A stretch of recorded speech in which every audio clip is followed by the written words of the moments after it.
Hello guys, this is your friend Naruto Nexus 2.0 and we are back with a new fanfic. Which is What If Sasuke Becomes Hokage Naruto Leaves, Part 1. And if you enjoy this fanfic then please press the like button and subscribe to my channel for more fanfic like this. And now let's start the fanfic. The retrieval team that consisted of Hyuga Neji, Nara Shikamaru, Akamichi Choji, Uzumaki Naruto Inuzuka Kiba, and Rock Lee had succeeded in retrieving Uchiha Sasuke to Konohagakure, the village hidden in the leaves. Sasuke's body was injured, but compared to Naruto, Sasuke's injuries were like comparing a finger to an arm. Naruto had huge scars from the two Chidori strikes Sasuke hit him with and a couple of large cuts. The whole team returned with injuries. Lee had a broken arm, Neji and Choji were critically injured, Shikamaru managed to return with a few cuts and scratches, Kiba was injured decently, but not as horribly as Neji. Naruto was actually in the worst condition, but it wasn't visible thanks to the Kyuubi no Yoko, the nine-tailed demon fox. Sasuke had a half-strength Rasengan rammed through his chest, and a couple of cuts and broken bones. Naruto had more broken bones than Sasuke, 2 full-power Chidoris and more scratches and bruises than Sasuke. Naruto's sensei Hatake Kakashi carried him all the way back to Konoha while the medics carried the rest of the team. When they arrived at the tower, as usual they said that they completed the mission. Sasuke, the precious Uchiha, was strapped to a bed immediately and taken care of. He was still unconscious. Naruto, the demon, had to walk back home and treat himself as the medic refused him treatment. He ran into Sakura on the way home. He put up a smile so Sakura could see that he succeeded in retrieving Sasuke. You did it. You retrieved Sasuke-kun. Sakura's eyes filled with glee. That's right. I always keep my promises, and I never go back on my word no matter what, 'cause that's my ninja way. Naruto declared. Can I go see Sasuke-kun? Sakura asked with hope. Yeah, but he's asleep. Naruto responded. Thank you. Sakura hugged him. Naruto smiled. Finally his life was improving. One day later, the minimally injured members of the Sasuke retrieval team gave the report to Tsunade. Naruto waited for Kakashi in their meeting place, which was training ground number 7. His emotionless face turned into a smile when Sakura came by, but Sakura had an unbelievably horrid frown. Uzumaki Naruto, I thought you were his best friend. How could you hurt him so horribly? It's a miracle all his limbs are intact. Sakura began crying over Sasuke. Sakura-chan, he hurt me bad too. Naruto was just about to show Sakura his scars, when she yelled in pure rage. Never call me that again. You hurt Sasuke-kun so bad that he's unconscious. You're conscious, your wounds are nothing compared to his. I wish you were dead. Don't ever come near me again. Naruto's smile quickly turned into a frown. The frown turned into tears, tears turned into rage, but that rage was suppressed. Naruto turned away and left. He didn't care about missing the meeting, all he cared about was his broken heart, and he left to mend it. A couple of his friends asked what the tears were all about. He said Sakura hated him and told him she didn't want to see him again, because he hurt the Prince of Konoha, Uchiha Sasuke. Sakura went to Ino and started to tell her about Sasuke and Naruto. You know about Sasuke? Sakura asked. Yeah, Hokage-sama said that he should wake up tomorrow. Ino informed her. Well, Naruto hurt him so horribly that I told Naruto that I hated him and never wanted him near me again. Sakura told her friend. You told him that? That was low, Sakura. Ino responded. I don't care. He hurt Sasuke. Sakura said in defense. I care a lot about Sasuke, but you can't shout at Naruto like that. We all know he has a crush on you and you really broke his heart. Ino stated. I told you that I don't care. Sakura left Ino and went back to her house, and her parents congratulated her as they hated Naruto and thought of him as the Kyuubi. In the council room of Konoha a day later, Naruto took a deep breath and entered the council room. He was thinking about why they summoned him. Most likely Sasuke. The village definitely couldn't stand by and let their precious Uchiha get hurt. I was summoned here. Naruto formally said. We summoned you here, as you are the cause of Uchiha Sasuke's current condition. Also, Uchiha Sasuke is technically a clan head, due to the Uchiha massacre, and that Itachi is not here. Since he defected, the success of the mission is quite alright, but the way that you completed it is not. We are aware that you used the Kyuubi and that you completely lost yourself and you were unable to stop before you severely injured Uchiha Sasuke. Koharu said. You could also consider Naruto as such since he's the last Namikaze, but you denied him the permission, because of the Kyuubi. If I could, I would rip your head off. Tsunade thought. I was in control the whole time, and I didn't have a choice. Sasuke was using the curse seal level 2, what was I supposed to do? Naruto argued. We are also aware that you used the Kyuubi in Nami no Kuni during an A-rank mission, but Uchiha Sasuke was able to stop you. Koharu continued. It wasn't Sasuke, it was Haku, the enemy. I would have killed him if he wasn't that boy in the forest and Sasuke wasn't even conscious. Naruto defended himself. Don't make false claims, Uzumaki. Koharu said, looking at him with concentrated, angry-looking eyes. No, you shouldn't make false claims. I read that report and it deviated from Kakashi's report. Tsunade defended Naruto. Evidence. Koharu turned to Tsunade. Summon Hatake Kakashi. Tsunade told an Anbu. A few minutes later. This isn't what I wrote. Kakashi looked at the report. What do you mean that isn't what you wrote? Koharu gazed at Kakashi angrily. See, you made a false claim. For this meeting I will remove you from the council. You will be placed with Anbu until further notice, as you have clearly been altering mission reports, and that is a crime that you may spend 1 year in prison for. Tsunade smirked, wondering what she would do to her. Koharu angrily stood up and left with her Anbu escorts. Before she left, she tried to put up a resistance. You can't do that. The third made us his advisors. But I can. Senju Hashirama, my grandfather did say that if a council member is unjust, the Hokage may remove them from the council regardless of their position. Tsunade continued to smirk. We also have to deal with the Akatsuki. They will come after Naruto later and they will attack the village. They are likely incredibly strong if they have S-ranked ninjas such as Hoshigaki Kisame and Uchiha Itachi with them. They could cause plenty of lives to be lost, all because of the Kyuubi container. Homura continued. Naruto gulped. He scanned the room to see everyone with straight faces. Naruto did not like where this was going. Tsunade also had a bad feeling. Naruto glanced across the room, looking at the council. Haruno Kazashi, Nara Shikaku, Shimura Danzo, Homura Mikitado, Akechi Atsuki, Yamanaka Inoichi, Inazuka Sume, Sarutobi Asuma, Hyuga Hiyashi, Senju Tsunade, Sanjo Masaru, Shirai Yuta, Akamichi Choza, Aburame Shibi, Uchiha Sasuke and the Anbu commander made up Konoha's council. You can't mean you're gonna make Naruto suffer for all the Uchiha's crap. Tsunade yelled.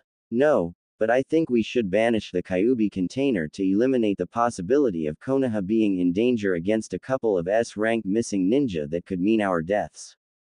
Homura smirked evilly.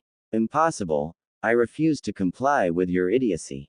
Tsunade yelled. She hated the fact that they were trying to go pin all of Sasuke's stupidity on Naruto, but now they were talking about banishment. That's plain stupid. Well, you have to. This village was founded on the principles that if the Hokage refused to comply with the council can overrule the Hokage with votes. Danzo hid a smirk. I don't see what this is all about. So troublesome. If you banish him, you basically give Akatsuki, the nine-tailed fox, the most powerful demon in existence. If they have that power under control, then they could easily throw any of the elemental nations down to the ground like they did with Konoha. Who knows what they have planned with it? What if they want to control the world? If they are collecting Biju, then they might manage to do that. Shikaku explained the idiocy of Koharu and Homura. We have a plan for them. Danzo said. What plan is that? Tsunade yelled, still enraged. Well, since you are completely biased against the Kyuubi container, we cannot tell you. Danzo hid another smirk, while Tsunade resisted the urge to send him flying to Suna. Naruto's hope shattered completely and he resisted breaking down, as he waited for his doom. The vote started. Do we banish him or not? Yes or no? Homura said. Yes, because of putting Konoha in danger against the Akatsuki, and the inability to control the Kyuubi properly. Danzo said. Yes, my reasons are the same as Danzo's as they are quite reasonable. Homura smirked. He hated that boy, and he lost his only son to the Kyuubi and saw Naruto as the Kyuubi incarnate that had the power to corrupt people. Tsunade of the Sannin was an example, as was Jiraiya. Naruto sighed, already 2 versus 0. No, because he is a loyal shinobi that has done nothing wrong and you lot are cowards without guts. Tsunade boomed. No, while what Kaharu-san and Homura-san said is true, what Shikaku-san said is also true. Whatever Akatsuki is planning, nothing good can come out of it. Aburame Shibi said. Naruto's heart lifted up. It was 2 against 2. No, you're troublesome, he's troublesome, this whole thing is troublesome, but it isn't smart to banish him, and if we end up doing so, something bad will come out of it. Shikaku stated. Naruto was in the lead now, but the civilians had yet to vote. Yes, he corrupts people and is a bad influence. Hurry up and get rid of him. Haruno Kazashi, Sakura's father, smiled evilly. He had gone to Sarutobi many times to remove Sakura from Naruto's team, but he refused, making Kazashi angry. He thought the boy was a demon, like the majority of civilian population. Yes, he should go, as we are no strong enough to beat the Akatsuki now since the Sand and Sound invasion has weakened us. Hyuga Hiyashi stated. Naruto's heart went down once again. No, as Tsunade-sama said, he is a loyal shinobi who didn't do anything wrong and has completed all his missions successfully up to date. He is a good person and it would be wrong to banish him. Sarutobi Asuma said. Yes, he is a danger to our village and needs to be gone. Sanjo Masaru said. Yes, he should die in a hole like the demon he is. Shirai Yuta, a wealthy businessman who hated Naruto for the Kyuubi, said. No, he's much more loyal than that stupid Uchiha he brought back home. Inoichi said. No, I agree with the Yamanaka and Nara clan's reasons. Choza stated. Yes, Uchiha Sasuke says yes. Danzo said. How? Tsunade asked furiously. Considering the state of the Uchiha the Kyuubi container left him in, it would make him automatically banish the container. Danzo explained. Tsunade growled. A couple of council members agreed with Danzo. Naruto's heart fell. He was sure Sasuke would agree to banish him, because he was a power-hungry fool. It was currently 6 vs 7, he was quite close to banishment. No, he may be the Kyuubi, but if Akatsuki gets him, it will be a repeat of the Kyuubi attack. Akechi Atsuki declared, surprising everyone. It was 7 vs 7 and the last vote by the Anbu commander, would Naruto stay or not. His mind knew it was a 50-50 chance. Yes. Naruto almost fell to the floor. Tsunade and the rest of the council voted for keeping Naruto, had the same reaction. Naruto would have been lucky, because Anbu don't show emotion. But the commander had an unbelievable bias against the Kyuubi as he didn't have any family because of it. Naruto's dream was shattered. He had to leave the village and could never be Hokage. He could never use chakra again either, and he would easily be hunted down by the Akatsuki. He would never know his parents unless he got a huge idea. Even though everyone he asked about it never told him, he would know. Tsunade was on the brink of crying, but she suppressed it. Okay. Then Uzumaki Naruto is banished.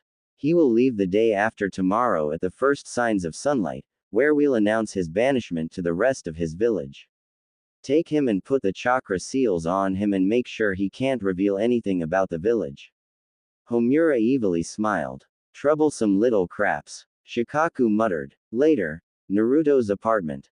Naruto finished packing his few belongings and decided to begin telling people, when suddenly Konohamaru and his friends knocked on the door.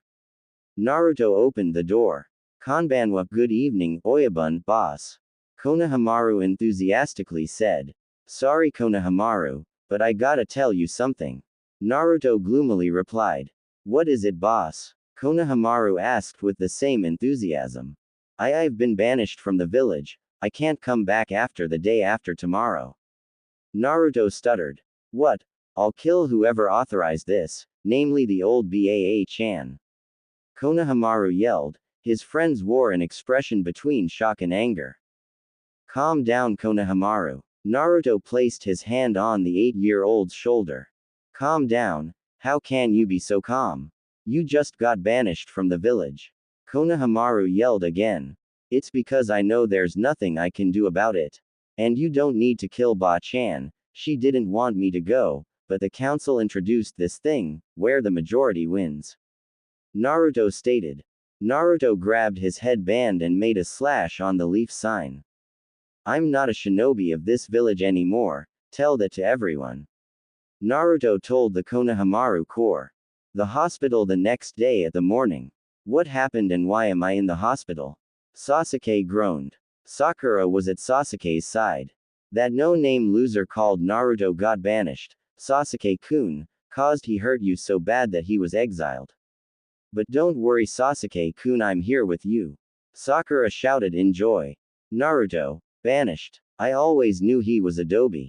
I need power and that no-name dobi has too much. Sasuke got up from his bed. Maybe we can go out together. Sakura said. Yes. Now that Naruto's not disrupting my plans, Sasuke will finally see me. Shut up Sakura, I need power. Sasuke jumped out the window. Ichiraku Ramen. The second people to know outside the council were Tyuki and Ayame. They banished you. Tyuki yelled out, surprised by the whole thing. How could they? Ayame yelled in fury. Sorry, but there's a chance I won't ever return to Konoha again, so I guess this is my second last meal in Konoha and my last in Ichiraku. Naruto stated. Naruto was given a buffet pass for free, so he ate all the ramen he could as it was the last time he would be in Ichiraku ramen. Goodbye Ayame ne-chan, Tyuki-san. Naruto waved goodbye as Tyuki and Ayame broke down. Meeting place 5 p.m. 13 hours before banishment. Naruto had called for one last meeting and told Konohamaru and his corp that they had a mission, which was to round up all the members in Aruka and tell them that he was banished. Konohamaru did so. Everyone came, except Kakashi, Sasuke and Sakura. All of them were more or less angry with the council. Each of them gave Naruto a present, not including Konohamaru and his corps. Closing parenthesis. Team 10 started. Asuma gave him cigarettes for some odd reason and told him not to smoke until 16. Ino gave him a few special flowers from her shop. Choji gave him 3 bags of potato chips, and Shikamaru gave him a set of shogi, telling him if he ever found anyone to play with he might as well play with them. Team 8 went next. Kurenai gave him a book. It was called 99 Ways to Beat Up Perverts. Naruto grinned at the title. Shino gave him an encyclopedia on bugs, telling him to remember him by it. Kiba told him that it was stupid that he got banished and he might as well enjoy life as a civilian since he didn't have a choice, and gave him a copy of the collection of paw prints that he collected. Hinata gave him a taijutsu scroll, shyly telling him that if he came across bandits or robbers he could fight against them better. In reality she was just trying to protect Naruto. Team Guy was the last and they noticed the absence of Kakashi. Kakashi was obviously told, but he only cared about his precious Uchiha. Sakura was in a tantrum and Sasuke didn't really care. This is most unyouthful that my eternal rival is not here, his fires of youth have been dampened, and we will train 3 times harder so our fires of youth are not dampened. Guy declared. Hi Guy Sensei. Lee. Guy Sensei. Lee. Guy Sensei. Lee. Guy Sensei. Lee and Guy finally separated after a fatherly hug. Train with fires of youth Naruto-san. Guy handed out a green spandex. Thanks Guy. Naruto took the green spandex out of the hand. Naruto-san, the fires of youth burn within you. Lee held out a book. How to Train with the Fires of Youth, was its title. Thanks, Lee. Naruto replied. Uzumaki-san, I defied fate thanks to you and you were a wonderful person, I will miss you. Neji held out cookies that he made himself. We may not have known each other well, but I know you were a prankster and I'll miss you too. Tenten gave Naruto a case. He opened it and found a sword. It was well made, with high-quality metal. Naruto immediately stabbed his hand. I'm leaving now, but I'll be back, not to come back to the village, but to make the council suffer. Naruto declared in an angry tone. Everyone who knew Naruto was shocked. Naruto was a smiling, silly ninja, who was naive and thought he could save anyone. He never thought of revenge, that fell into Sasuke's line of thinking. Iruka was the last one to say goodbye, and they all took turns hugging him and saying their goodbyes. They all swore to annoy the council members against Naruto at every possible time, even Shino. He threw his orange jumpsuit on the ground as a memento of himself. When everyone left, Naruto packed everything in his bag and rested a little. -2 hours later, 8 p.m. Tsunade-sama stopped drinking. Shizune the apprentice to the Sannin yelled. Always taking people away. I don't wanna live in this stupid village anymore. I refuse, so I decided that I'm leaving and protecting Naruto. He's almost like a son. He's the closest thing I have to a family besides you. And I'm not leaving him to rot against the Akatsuki. We're both part Uzumaki and we are connected through Mito Ba-chan. So in a distant way, Naruto is related to my grandfather. Tsunade stated. Then what will happen to the leaf? You have to stay. Shizune argued. No. The leaf doesn't deserve me. I'm leaving no matter what. Even if Naruto is gone right now, I will find him and I will tell him about his parents. I don't care about what the council says, because he will be out of their jurisdiction in 10 hours. Tsunade yelled back. Tsunade-sama, what about the people? Shizune asked. They have my permission to rot in hell. Tsunade glared at her apprentice. Why? The apprentice asked. They're just as rotten as crap. You know Naruto's daily abuse, am I right? Tsunade responded. Yeah. Shizune had to admit that her master had a point. I'm leaving. Pack your things, Shizune. We leave at right before sunrise. Tsunade stated. -9:00 p.m. Gates of Konoha. Jiraiya-san, did you hear the good news? The demon has been banished. The guard Chunin jumped in joy. Demon. Jiraiya's fist hit the stomach of the Chunin and he coughed up blood. I can't believe those council rats. Well, I'm not staying here. I lost my only purpose to now. Even if it means missing Nin. Jiraiya narrowed his eyes. Sorry, Minato, but the council has made chaos and therefore nothing ties me here. Not duty, not responsibility, not anything. Jiraiya decided to get some information about the banishment and also decided not to miss the chance to peep his last time in Konohagakure. 12 a.m. Hokage Tower. Sure, his chakra was sealed, but he was going to go through every last one of Ba-chan's files of himself to find out who his dad and mom were. He was still quite good without chakra. He could paint the Hokage monument with an orange jumpsuit and have 12 Chunin chasing him. What couldn't he do without it? He snuck out of his apartment and got to the Hokage Tower. 4 Chunin were guarding it. It was quite simple to get past them. He snuck into the tower using a hole, which led him to the basement. The Hokage's files were at the very top of the tower and there were 7 floors. The first floor only had a Jonin that was working late and he was sleeping on his desk, so Naruto easily got to the second floor. The second floor was completely empty and the third and fourth floors were quite easy to cross. The fifth floor and sixth floors weren't heavily guarded and Naruto slipped past. At the seventh, in the Hokage's office, he saw 2 figures smirking at him. Why? But as he approached, Ba-chan, Arrow Sennin, Naruto asked, Huh, brat, guess what? We're leaving with you. Jiraiya said. Huh, but Ba-chan's the Hokage.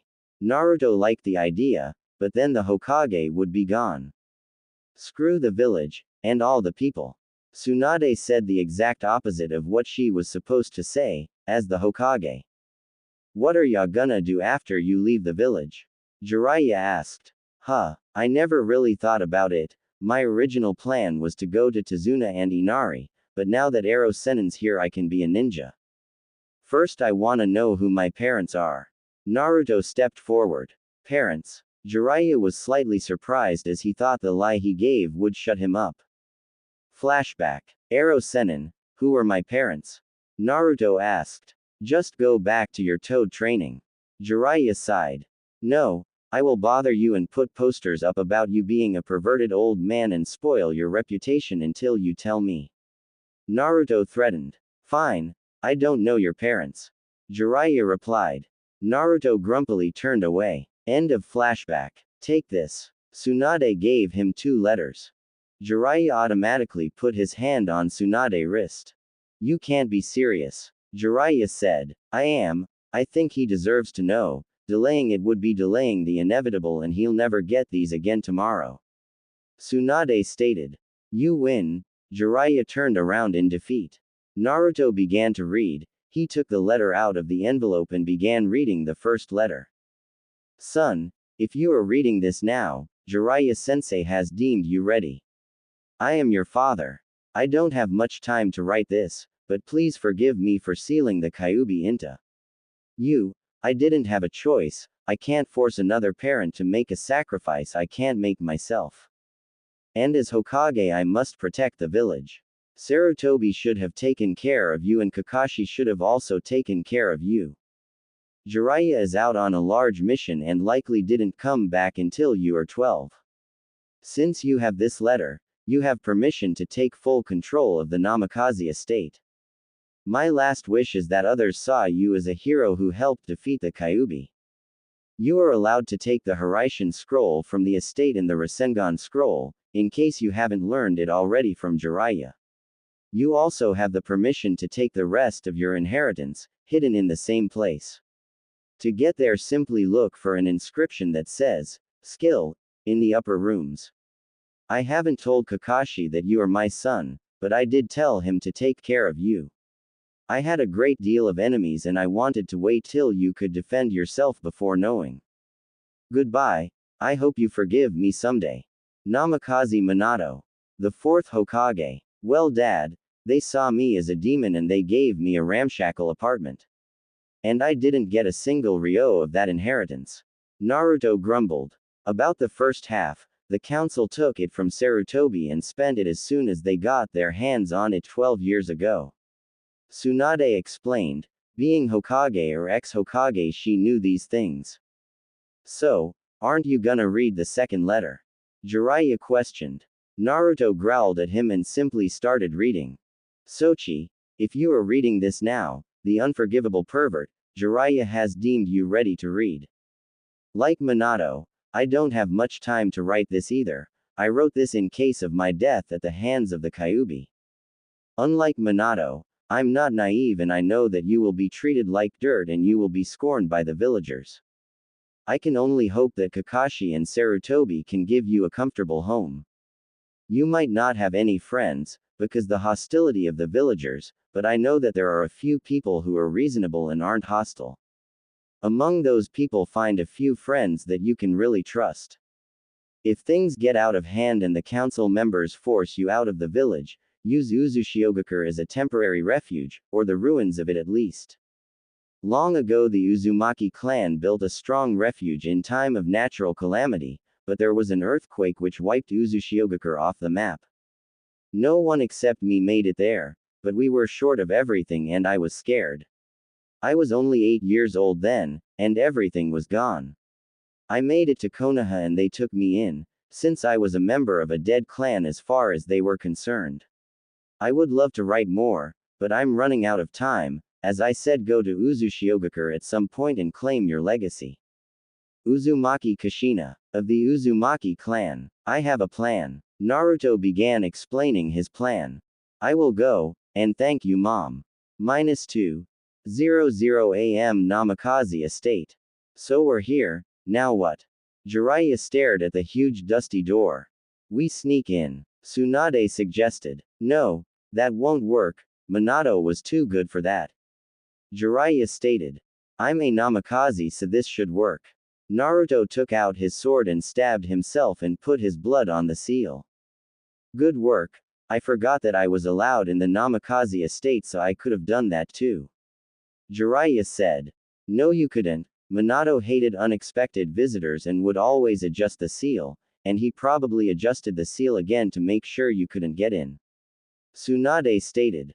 Anyway, let's go. For the next hour they were trying to find the stone that had secrets engraved on it. Naruto took the chance to take some things from there, like journals, so he could know his parents better. January 8th. I managed to fend off the ninjas from Iwagakure again. Everyone including Shikaku and Inoichi threw another party to celebrate the defeat of the Iwa Nin battalion. I wonder when I'll see Kushina-chan again. Also Sarutoi wants me to assist some waterfall ninja next week, since more Iwa Nins decided to attack them.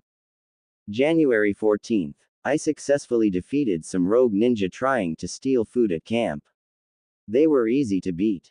Kakashi is improving, but as always, his stubbornness and arrogance could cost lives, so he isn't ready for Jonin. Maybe in a few months, but not now.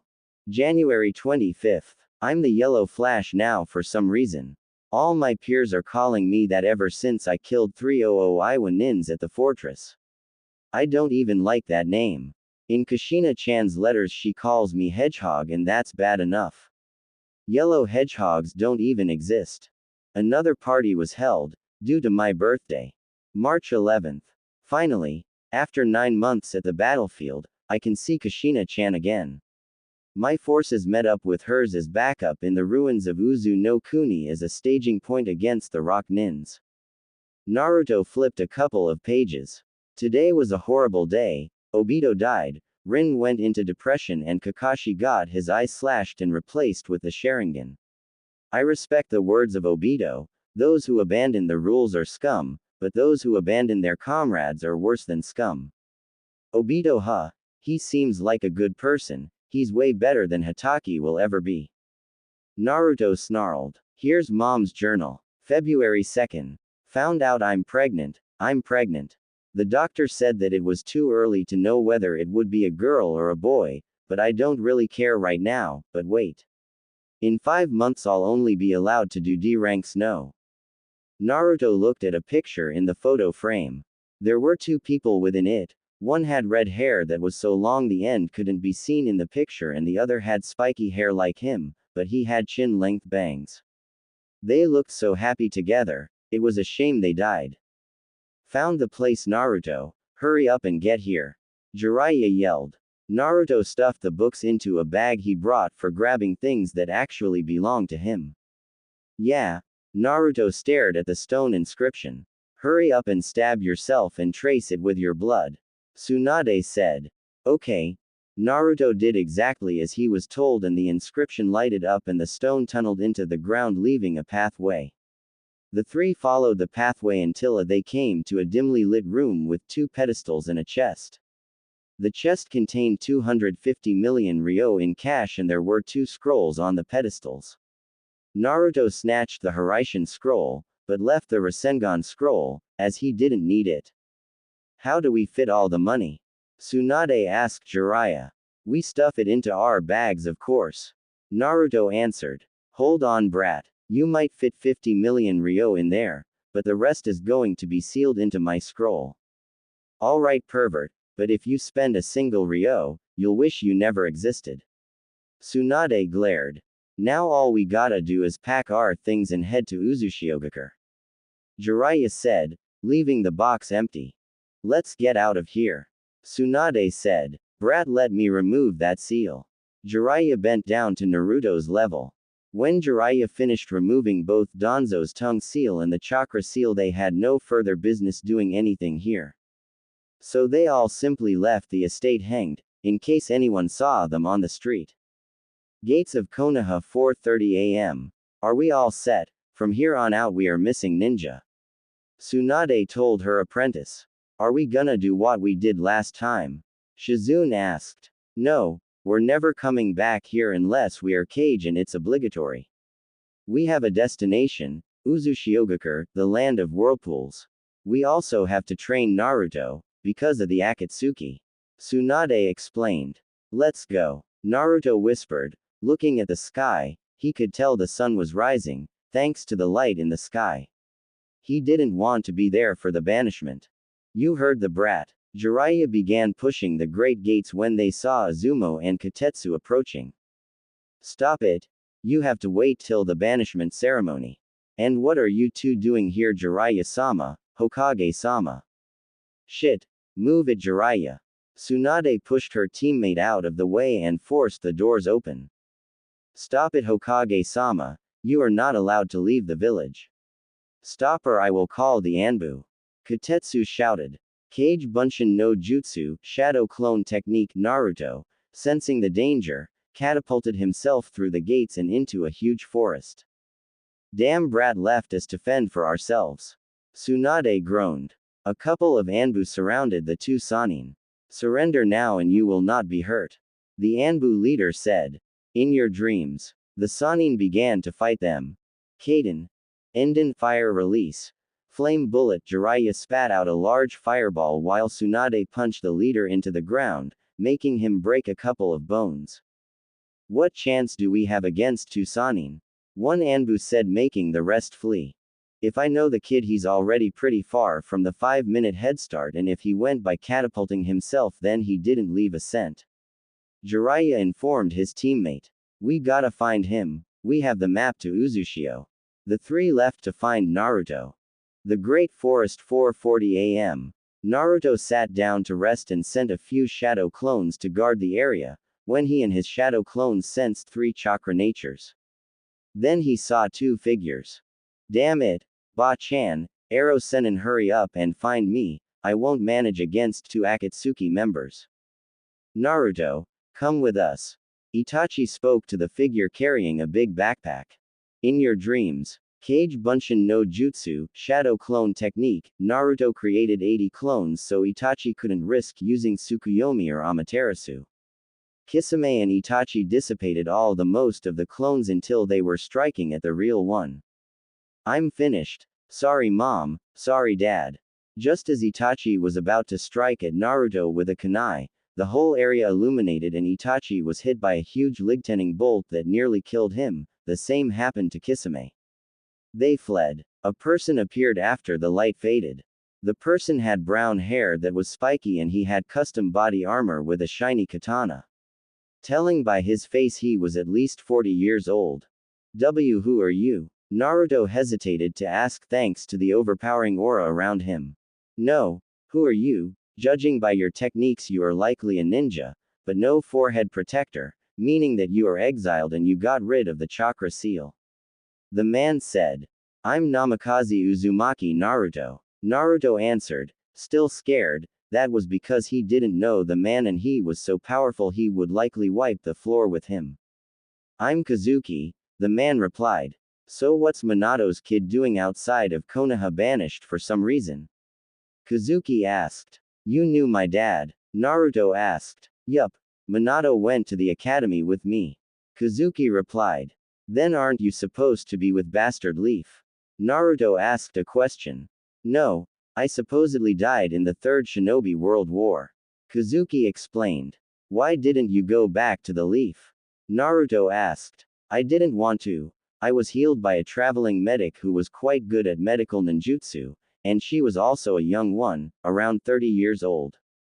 I left and started to roam around until I signed a summoning contract with the wolves. I stayed in their domain for 2 years and then started traveling. After that I wanted to get stronger and learned how to handle a sword under a skilled swordsman. It took 2 years to fully do that and I became good with the sword. I then improved my Fuinjutsu under another master of Fuinjutsu and that took 1 year. I was 26 then. My dream was to make my own village and I didn't want any affiliations. I went under Genjutsu training until I was 28 and Ninjutsu and Taijutsu training until I was 30. I continued to travel the world and became very knowledgeable about it and its hate. By the time you were born, I had absolutely no will to return to Konoha. Kazuki told his story. I'm gonna wait a bit till Arrow Sennin and Ba-chan come here. Naruto said. I'm gonna wait too, I wanna see who they are. Kazuki yawned and sat down with Naruto. The Great Forest 5 a.m. How could you abandon us to the Anbu? Tsunade yelled in a monstrous voice, making everyone shiver. Hi Tsunade-sama, Kazuki waved. Huh, but you died. Jiraiya pointed at him. Well, since I've got nothing to do, I'm traveling with you. Kazuki grinned. What? All three of them shouted together. I guess we could let him. Naruto decided. Fine, but I've got my eye on you. Tsunade grumbled. Okay. Shizune said. So where are we going? The spiky-haired man asked.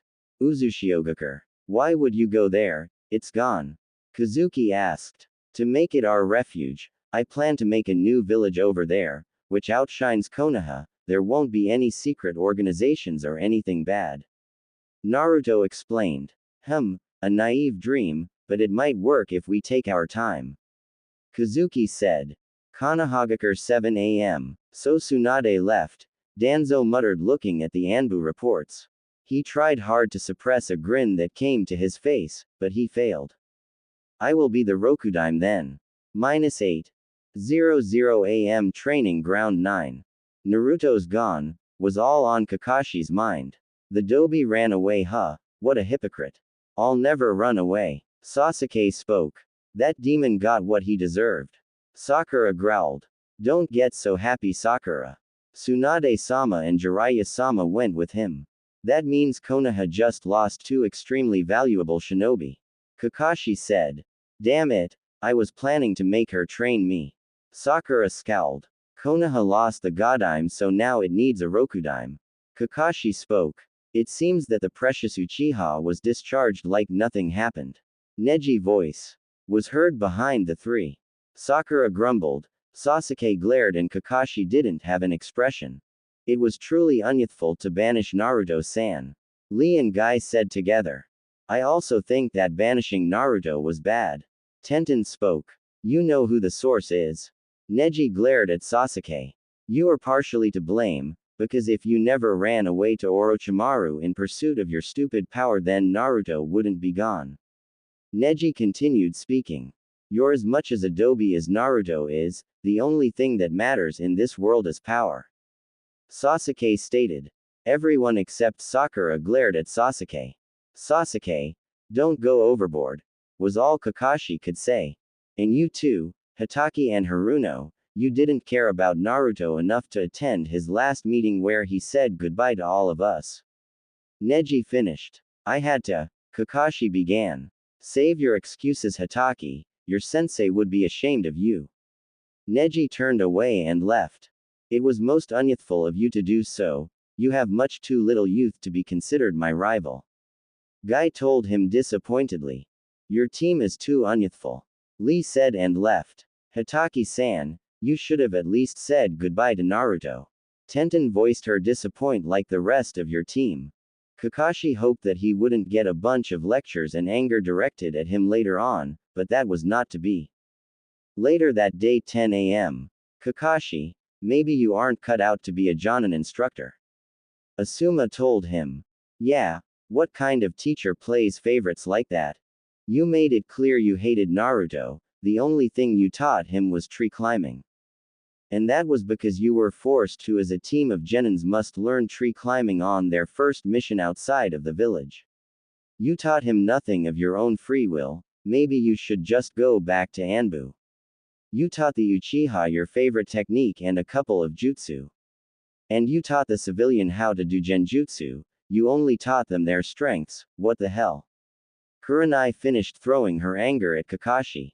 Thanks a lot, Kurenai, Kakashi muttered. He was quite traumatized by Obito and Rin's death, and now everyone was bugging him about Naruto. So he made up his mind and did what he was told to do. He called a meeting with Team 7 or what was left of it. Training Ground 7 1 p.m. Kakashi-sensei. Sakura looked worried about Kakashi, but in reality that was to maintain a good image of herself.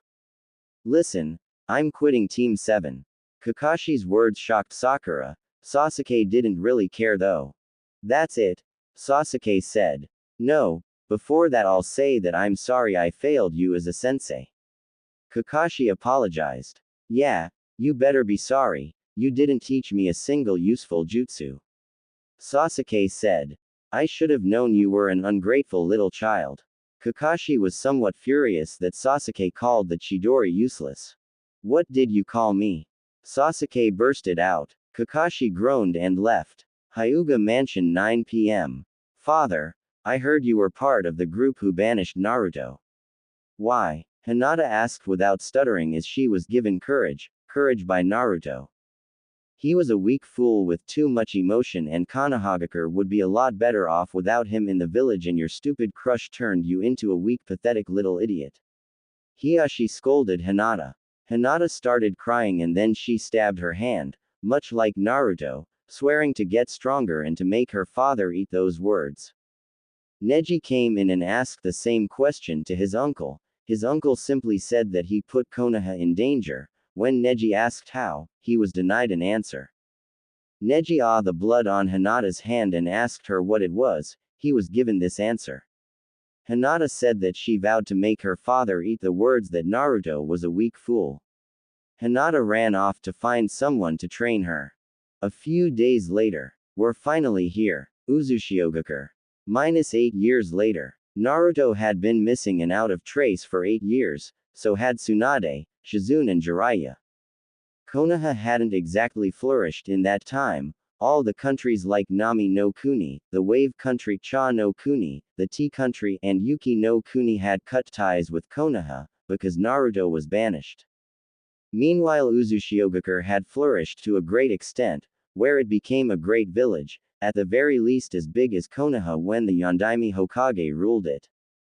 Because Tsunade left, Konoha lost the advantage of having the best hospital. Uzushiogakure was given that pleasure. Right now there were 6 great nations and their order of greatness was Kumogakure, Uzushiogakure, Iwagakure, Sunagakure, Konohagakure, and Kurigakure. The cage of new Uzushiogakure was unknown, no one ever saw his face, except the people of Uzushiogakure. He always wore a mask and he never opened up. No one even knew his name outside of Uzushiogakure, and only Tsunade, Jiraiya and Kazuki knew the Uzukage's real name. The others only knew him as Uzukage-sama, their savior. People knew the Uzukage's achievements, such as killing the Raikage's whole army when the Raikage invaded Uzushiogakure. He was known as the devil of the battlefield or the god of 3 elements, or the lightning flash. In just 8 years, he built the second greatest hidden village. Konoha was currently facing a war. They were allied with Suna, Taki and Kusa. Their opponents from Iwa were allied with Kumo and Oto. Orochimaru only supplied people against Konoha. He never told anyone about who the real leader of Otogakure was. Iwa declared war, because the ninja and the Yondaime Tsuchikage Iwao hated Konohagakure, because of the Yondaime Hokage, and they also wanted to make themselves the greatest elemental nation on the continent. So they used phony claims that they found spies from Konohagakure trying to collect information. They also had problems with Uzushiogakure. They were frustrated by not getting any information about it. New Uzushiogakure was so mysterious that Danzo, the Rokudaime Hokage, sent many spies to Uzu, but all his spies never returned. All the other countries wanted to spy on Uzu, but the same thing happened. Uzu no Kuni grew bigger as the hot spring country and the river country became part of Uzushiogakure along with its huge earth extensions that skilled earth release users made. It was a bit smaller than Hai no Kuni, but it had more skilled shinobi, a larger village, better technology, better resources, a more organized system of teaching that didn't allow favoritism at all. It made ninja more prepared for the outside world. It was a place that someone like Sakura could never become the top kunoichi. There were absolutely no fangirls in the academy, since the kunoichi there were quite serious, but not above jokes and pranks. Konohagakure was on decline and they were currently losing the war as the only thing keeping them going was their bigger numbers. The Nara clan came up with many strategies, but the shinobi of the Leaf were unable to do them. Kakashi was made an Anbu captain upon his re-entry of Anbu and the new people who joined Team 7 were detestable as ever to the old members. The new sensei was called Yamato and the new team member was called Sai. Sai constantly insulted Sakura and Sasuke. Sasuke shoved the insults off, and tried to act cool, but Sakura tried to punch Sai every time he called her a moody hag, who has no control over her emotions. Yamato often trapped the two in a cage to force them to stop. Kurenai had grown older. She now had a 3-year-old kid who she had to take care of, so she retired as a shinobi of the leaf as long as Asuma didn't come back. Asuma, apparently saved by a mysterious man from getting killed by Hidan and Kakuzu. While doing border patrol, the two Akatsuki members took a shortcut through Konoha to get back to their base after incapacitating the Nanbi Jinchuriki who was exiled from Taki like Naruto. This mysterious figure took the Nanbi Jinchuriki and killed the two Akatsuki members Hidan and Kakuzu. Asuma was out on a war camp, constantly writing to Kurenai. Therefore Team 8 also got a new addition to the team. Her name was Azuki Yugao. Yugao had retired from Anbu, because she was tired of the mass bloodshed Anbu members saw these days. She preferred to become a regular Jonin. Currently of Konoha 11 everyone was a Jonin, except Sakura, who stayed Chunin. Because of her lack of skills, she doesn't have good medical ninjutsu or super strength, because Tsunade left with Naruto. Kakashi didn't make any interactions with his former team and completely devoted himself to Anbu. He didn't want Obito, Rin and Minato to haunt him.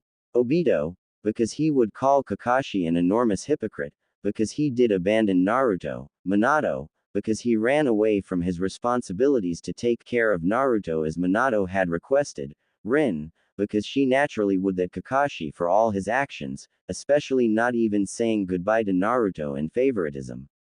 One of the things Kakashi hated was the Rokudaime Hokage Danzo. He allowed root members to roam around freely and trained the academy students into tools. Guy refused to make contact with Kakashi, because he stated that he wouldn't talk to someone with absolutely zero fires of youth within them. Naruto's jacket was torn into 19 pieces and it was divided between Kiba, Hinata, Shino, Kurenai, Konohamaru, Neji, Tenten, Lee, Guy, Konohamaru, Udon, Moegi, Tsuki, Ayame, Shikamaru, Choji, Asuma, Ino and Iruka. Each of them put Naruto's jacket in a special place. A special thing was taking place today at the Hyuga Mansion. Hyuga Mansion Arena 8 p.m. A 20-year-old Hyuga Hinata's heart started to beat heavily. She had just challenged her father for the title of Hyuga clan head. The terms were that if she won, her father had to step down from his position. If he won, she would be placed in the branch family as a servant of the Hyuga. She had trained under Kurenai and Asuma as well as Yugao. She drew back her confidence. I must do this. For Naruto-kun and Neji-sama. She got into the traditional fighting stance of the Hyuga. All of Konoha 11 who weren't in a war camp came. Go Hinata! Go Hinata! Ino cheered. Hinata-sama, you were foolish to challenge Hiashi-sama, but win. Neji thought as branch members were not allowed to cheer for the opposing side or it would be considered as revolt. Hinata, you could have been a clan head one day, why didn't you wait? Hiashi asked as he was quite surprised by the whole thing. Father, every second branch members suffer. I will not allow this. If this clan goes down too deeply, I might not be able to pull it out. So the sooner I become clan head, the sooner the Hyuga clan is pulled out of the darkness it has fell in. I'm doing this for the Hyuga clan. Hinata declared bravely. She had gotten over stuttering when Naruto had gotten banished as she realized that it was time to grow up and become strong to overthrow her father. Father, ever since mother died you became cold, you acted extra harshly against branch members. I wonder if you blame them for not being able to cure mother's sickness. This clan does not need slavery, it needs to become united. I will abolish the curse seal. I will accomplish my dream. Hajime. The branch member yelled. Hake Kusho, 8 trigrams vacuum palm. Hiashi thrusted his arm to send Hinata flying with a tremendous force, but it failed to reach his daughter as she used Shunshin to evade it. So you have resorted to stupid means and have abandoned the Hyuga clan's great techniques. Hiashi told Hinata. They are not stupid means, we have grown arrogant in our own techniques, and if someone finds a way to counter our techniques then we are defenseless. Hinata stated, continuing to look at Hiashi through her Byakugan. You stupid girl, there are no weaknesses to the Byakugan except one, and there are no weaknesses to Gentle Fist. Hiashi angrily replied. Wrong, Hinata simply said. Sweden. Suiryuden water dragon missile technique. Hinata drew water from the moisture in the air and then did lots of hand seals, and a huge water dragon charged towards Hiashi. Hakusho Kaden, 8 trigrams revolving heaven. Hiashi spun and blocked the attack when he realized Hinata was nowhere to be seen. He suddenly felt himself being pushed to the ground. Damn it, Genjutsu, it can't be, the Byakugan can see through Genjutsu. Hiashi grunted as he tried to dispel the Genjutsu, but he couldn't because it wasn't really Genjutsu, it was a simple Shunshin. See, they are not petty tricks. Hinata waited until Hiashi got up. Foolish little girl, you could have taken me while I was down. Hiashi grumbled. Dear father, I thought that was dishonorable, so I let you stand. Hinata said in a voice that was similar to Danzo's root agent's, an emotionless voice. Yuho Soshikin, gentle step twin lion fists, 2 blue lion-like shapes came out of Hinata's fists, while she stood ready for combat. Hiashi assumed the gentle fist taijutsu stance once again. Hiashi and his daughter began to trade blows, equaling each other, neither gained the upper hand. In the stands, beat that bastard Hiashi, Hinata. Kiba cheered her on. Akamaru, who was now at least as big as a wolf, barked in agreement. Hinata-san, let the fires of youth burn within you so you can defeat your unyouthful opponent. Lee encouraged. Complete your dream, Hinata. Kurenai whispered to her. In the arena. Well, father, it looks like I underestimated you slightly. Hinata admitted while preparing her next jutsu. Hiashi said nothing as he charged at Hinata while she did her hand seals. Hake Rokujuyan Sho, 8 trigrams 64 palms. Hiashi began attacking Hinata, until he hit her 64 times, making Hinata cough up blood. Give up. I have closed all 64 of your chakra points, you can't use chakra, so how can you defeat me? Hiashi smirked, but that automatically turned into a frown as Hinata was smirking. I won't give up. No matter what you throw at me, I never give up, as that is my nindo, my ninja way. Hinata coughed up more blood, still smiling. Neji's eyes widened, as he remembered what caused him to change his attachment to fate. Flashback 8 years ago. I have closed all 64 of your chakra points, you can barely stand, and without chakra, your fight is a hopeless one.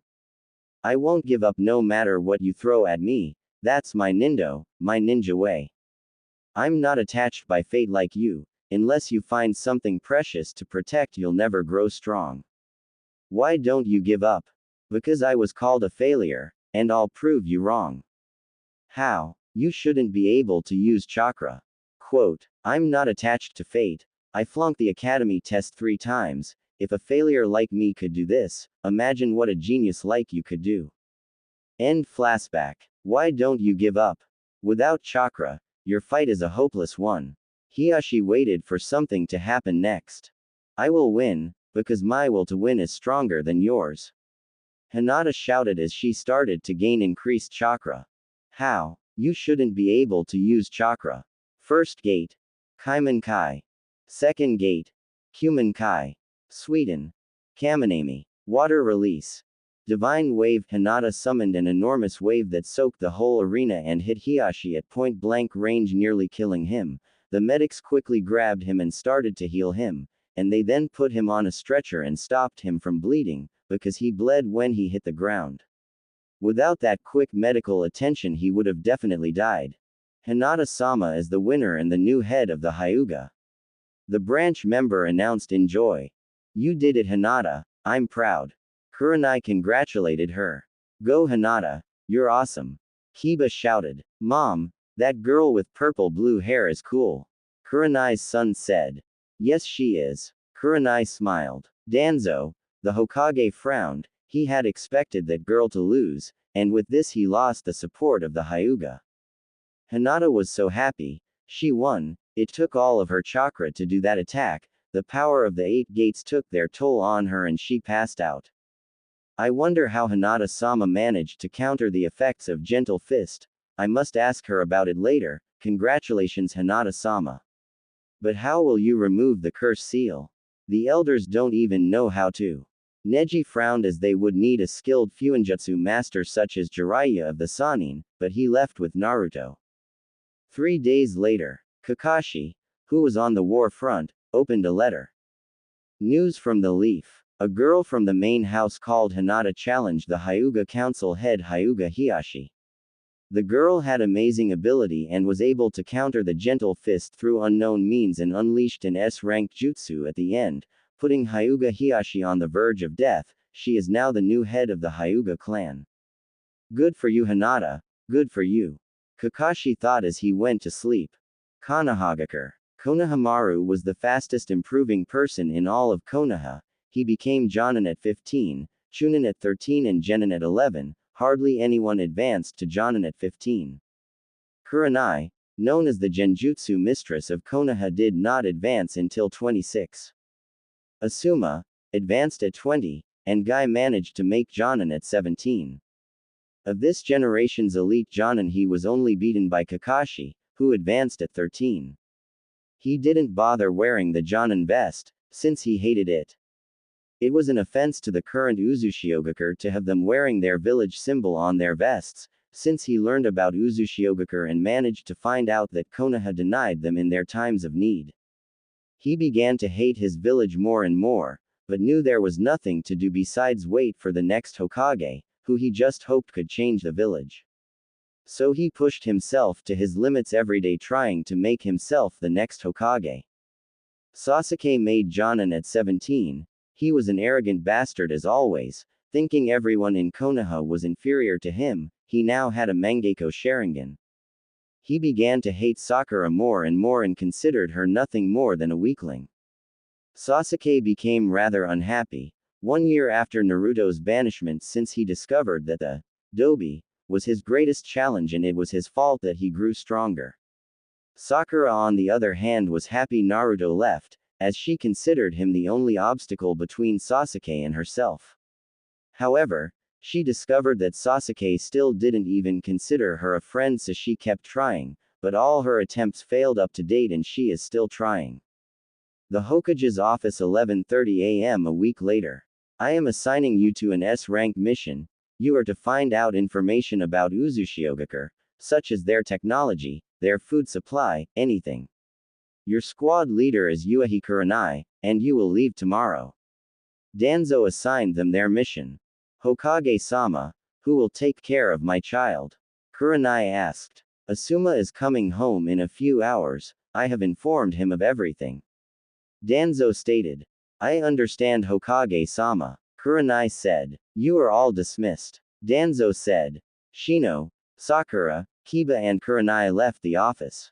An S rank. If we get caught spying there, then we will die, get tortured or be used as leverage. I want to see my son after tomorrow and I'll have too many regrets to die, but this is an S-rank mission and I can't refuse. Kurani thought sadly. Kiba had a different thought on this mission. No one's ever been there and back from another village. As spies, if I manage to do that, it'll be awesome. -9:00 a.m. It takes a full 2 days to get to Uzushiogakure. Ino looked at the map. Yes, it does, and we can't risk getting detected by them, so this mission will take a while. Kurenai stated.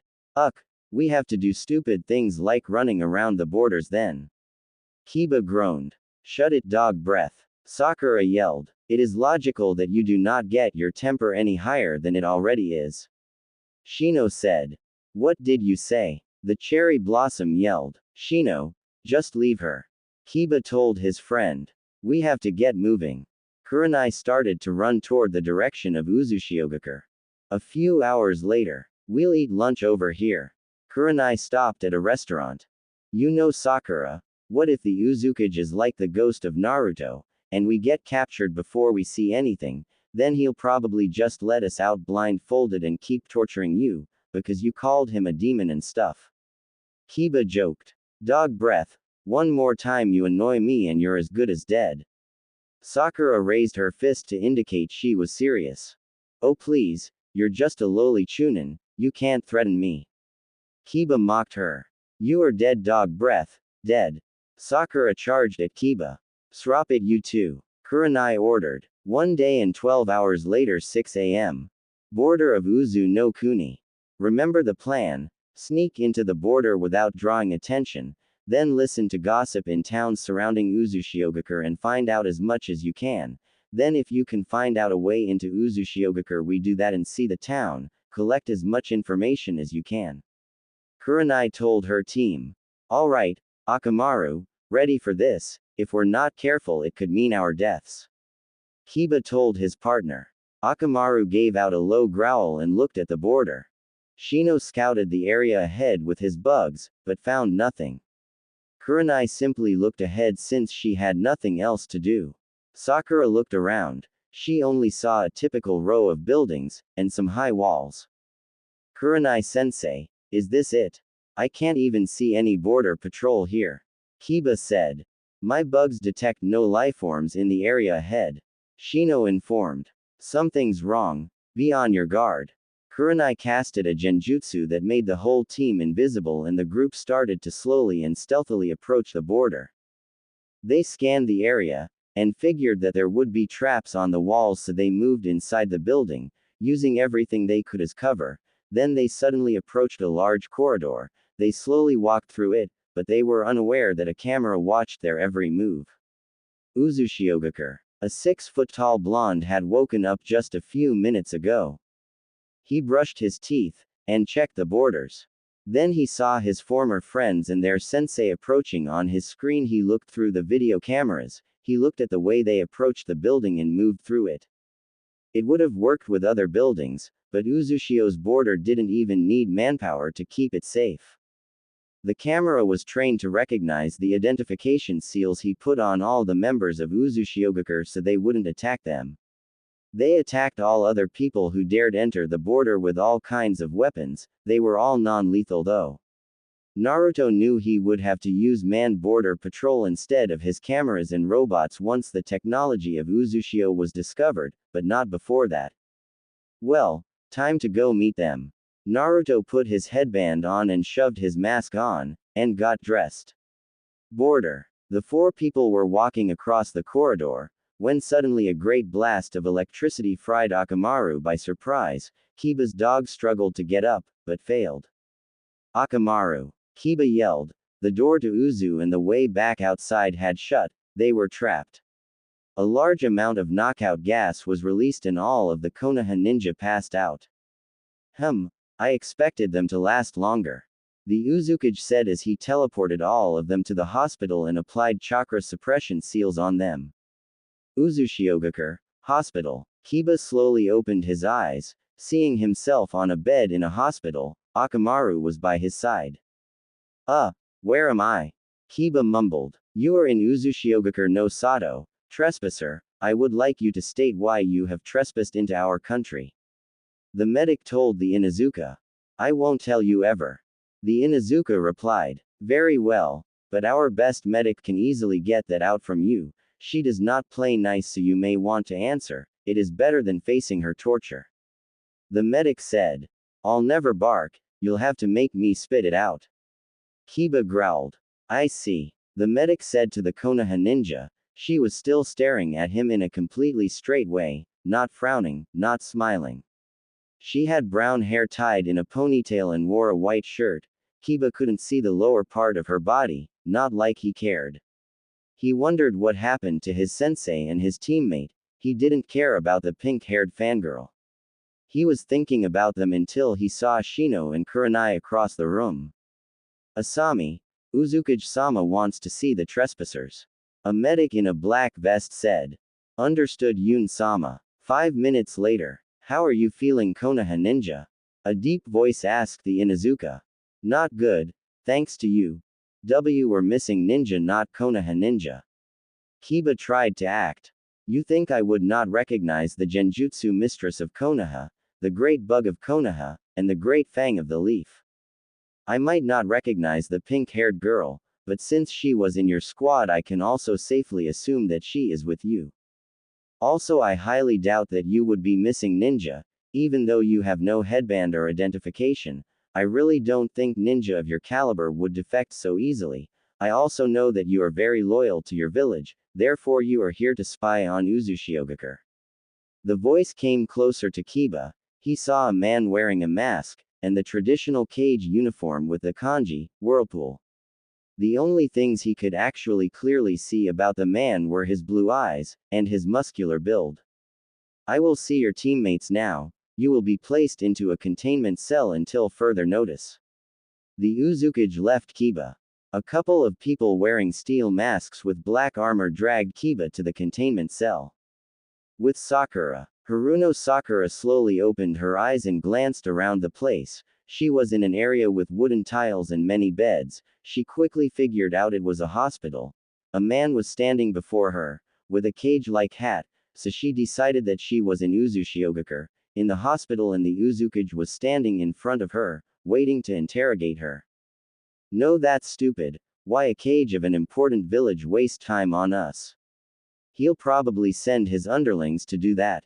Hello, Kunoichi of the Leaf. I assume that came here to do a spy mission, and you were sent by your Hokage Danzo.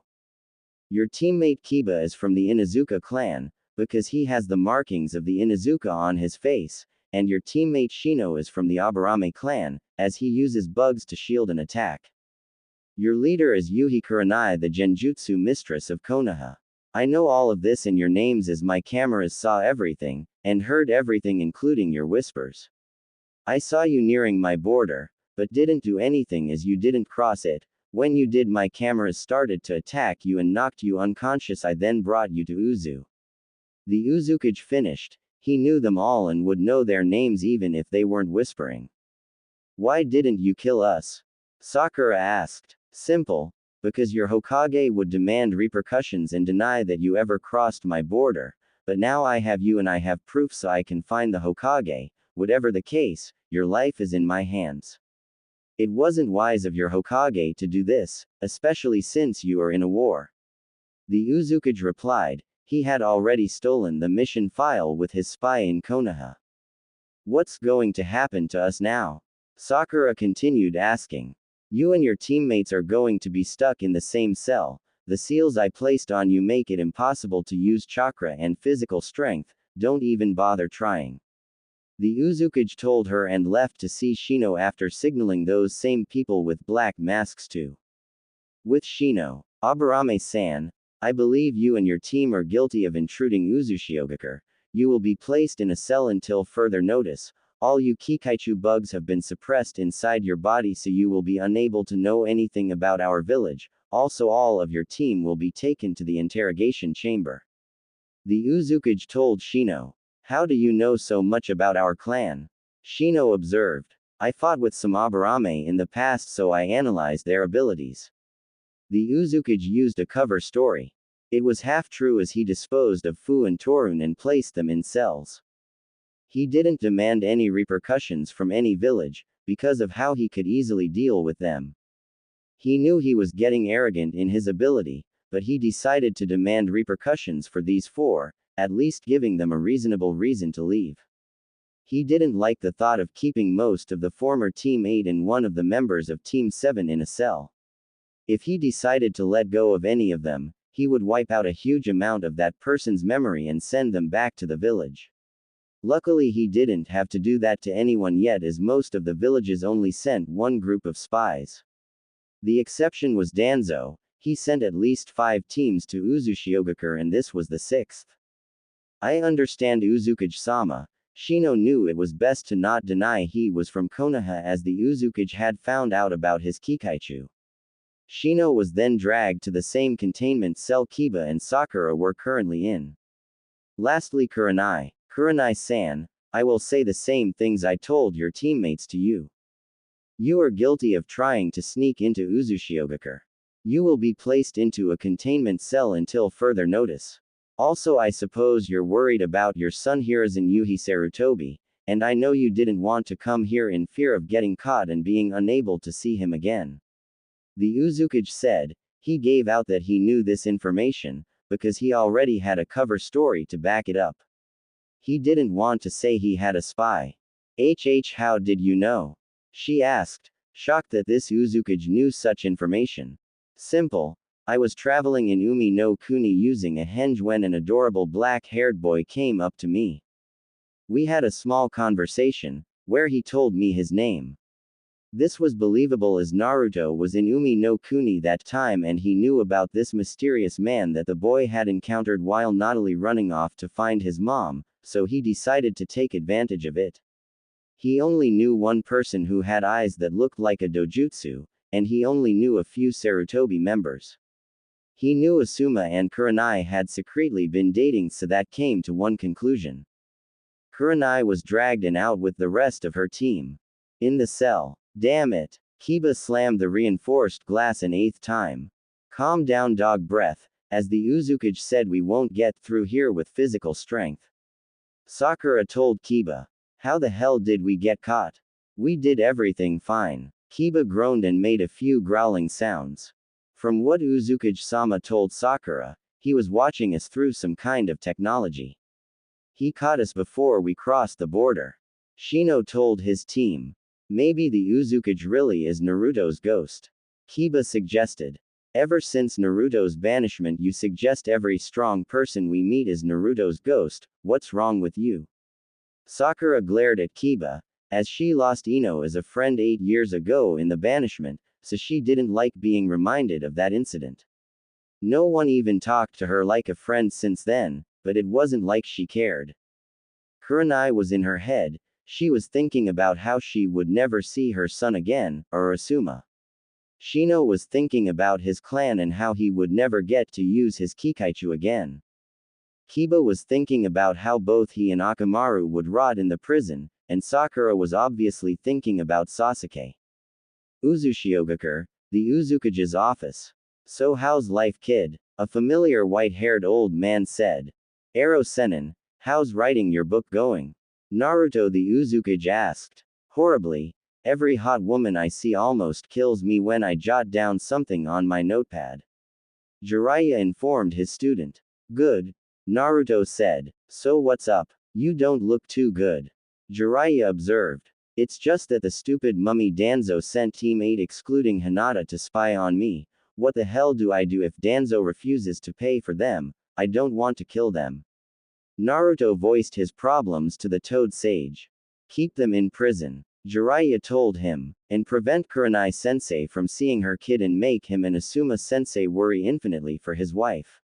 Naruto said. It's not your fault, kid, it's Danzo's. He sent them on an S-rank mission the moment Kurenai came out from retirement. And by Konoha's law you can't refuse an S-rank mission. Also losing the Genjutsu mistress of Konoha would be bad for this war, so as long as the price for them isn't too high he'll take them. Jiraiya explained. Hey brat, how's it going? A female voice asked. Kurenai sensei and her team minus Hinata, replacement Sakura came to spy on me. Naruto informed the female Sannin. Where's Kurenai? I need to catch up with her.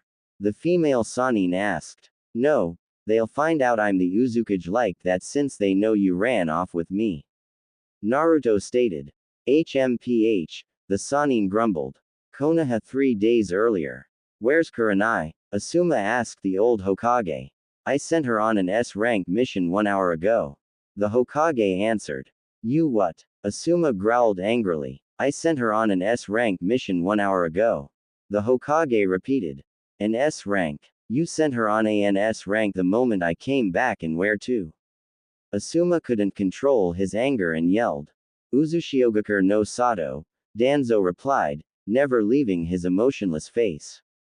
What? I request to go to her aid, Hokage-sama. Asuma continued to growl. Request denied. For a 2-week period you are not allowed to take any missions as Kurenai has left, you will instead take care of your kid. Danzo told him. Asuma continued to groan and grumble until he left. Present. Cell. How can we get out? Kiba asked desperately. Since there is reinforced glass instead of bars we cannot break through, and since all our ninja tools have been taken, we cannot make an explosion, so the only ways to get out would be to make Uzukage-sama release us or make one of his subordinates do it. Shino said. Sakura suddenly got an idea.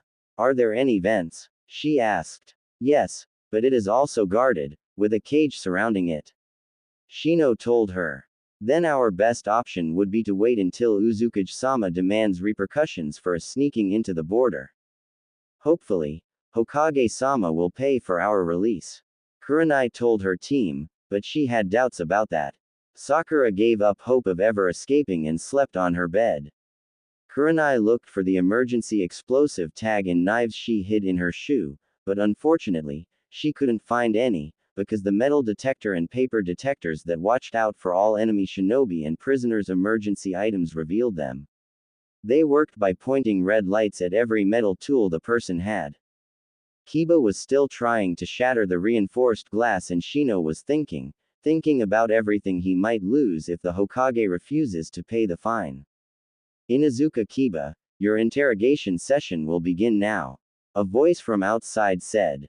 Kiba gulped. He wondered whether these were like any of Ibiki's interrogations. He saw one of those and thought he would immediately break if he went through one of those. A metal mask-wearing black-armored female took him to the interrogation room. It wasn't what he expected. He expected something similar to Ibiki's dark cave. This room was bright. It had wooden tiles as floor and a simple place where his head was placed. It was similar to the thing that Inoichi used to hold people while he entered their minds. The Uzukage appeared, and Kiba immediately shouted at him. You damn bastard, when I get out of this, I'll rip you apart. Perhaps, I could easily make you face physical pain, but I'm simply wiping parts of your memory that hold information on my village. I'm sure your Hokage would do the same. The Uzukage told him, as he started his jutsu. Kami no Shinton, God of Mind. Naruto quickly erased all the memories that contained information such as their knowledge of cameras and simply kept the bits that made sense with each other so they wouldn't be confused. He then looked for information on Konoha. He found quite a bit of stuff, but he didn't look at their personal life as he didn't want to intrude. Each of them contained information on Konoha, which he looked through. When everything was finished and Kurenai's team were all back in that cell, the Uzukage simply began writing a letter.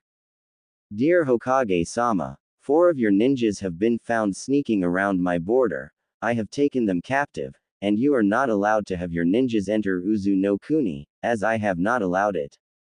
It is clear that they were trying to get information about my village. I would like to talk to you about the consequences of your actions. Meet me in Takigakure, in the hall built in front of the ancient waterfall 5 days from when the letter reaches you. Bring as many guards as you want. The Uzukage of Uzushiogakure. 3 days later. Danzo growled when he read it. It was his first sign of emotion in front of other people in 8 years. Uzushiogakure. I can be your bodyguard, Naruto. Kazuki said. No, Kazuki-sensei, I'll go alone. Naruto firmly stated. What if they try something? Kazuki asked. I have shadow clones. Naruto replied. Fine. Just don't mess anything up. Kazuki told his student. Konoha will receive a fine of 8 million ryo. I will make it clear that I don't trust him as a Kage wouldn't. I wish to hide my identity for as long as possible. I have already shown favoritism, but I suspect Danzo will think it is because of their war effort. He never sent worthwhile people before anyway. Naruto explained what his actions were. I understand, his sensei said. Soon Operation Kiri will start. Naruto stated as he teleported to the gates. Takigakure 5 days later. Danzo looked at the Uzukage as he sat right in front of him. He could tell that whoever it was, the person was in his early to mid-20s. He masked his appearance quite well. The only traits someone could notice would be his shoulder-length blonde bangs and his gleaming blue eyes. Danzo on the other hand looked like a cripple who could barely walk. Danzo also felt a bright sunny cheery, but also a powerful aura from this blonde, however he didn't fear that. Hokage-sama, please sit down. The blonde told the Hokage. The Cyclops agreed and pulled out a chair. Uzukage-sama, before we talk I have a question. Danzo spoke to the Uzukage. And what might that be? The Kage asked curiously. Why did you attack my squad that was simply passing by Uzukage-sama? Danzo revealed his question. They crossed the border of Uzu no Kuni, so I had to stop them from spying. The Uzukage said. I have no idea what you're talking about. They were on their way to a businessman in Kaminari no Kuni. Do not make false claims, Uzukage-sama. Danzo fiercely spoke back to the Uzukage. No, they did cross the border, and here's your proof. The Uzukage brought out a weird thing with a bunch of buttons and a screen and put in a disc. He then made the screen face the old Hokage and he watched it. It showed Kurenai and her team walking past the border and then suddenly get knocked about by the knockout gas. Uzukage-sama, I would expect better from you. You simply played out the event to bring this thing as evidence. Danzo said as he didn't know what to call it. Hokage-sama, do you really think Kurenai-san and her team would have stayed still and let themselves be knocked out once again? The Uzukage gave him a question that made the Hokage think his previous statement was stupid. I suppose you can name your price, as that is what we came here to discuss, the release of the team. Danzo said, changing the subject. I believe 15 million ryo would work. The Uzukage told Danzo. He knew that he would have to lower that price though. 15 million ryo, Uzukage-sama, don't you think that is too much for 4 shinobi? One is an elite jonin, 2 of them are mid-jonin, but one is a pink-haired chunin that is devoid of talent. Danzo calmly told the Uzukage. Unfortunately, Hokage-sama, they hold some of my secrets, and those do not come cheap. The Uzukage lied. A few small secrets and 3 jonin do not equal 15 million ryo. Danzo argued. Alright, just for your sake and Konoha's sake I will lower it to 12 million ryo.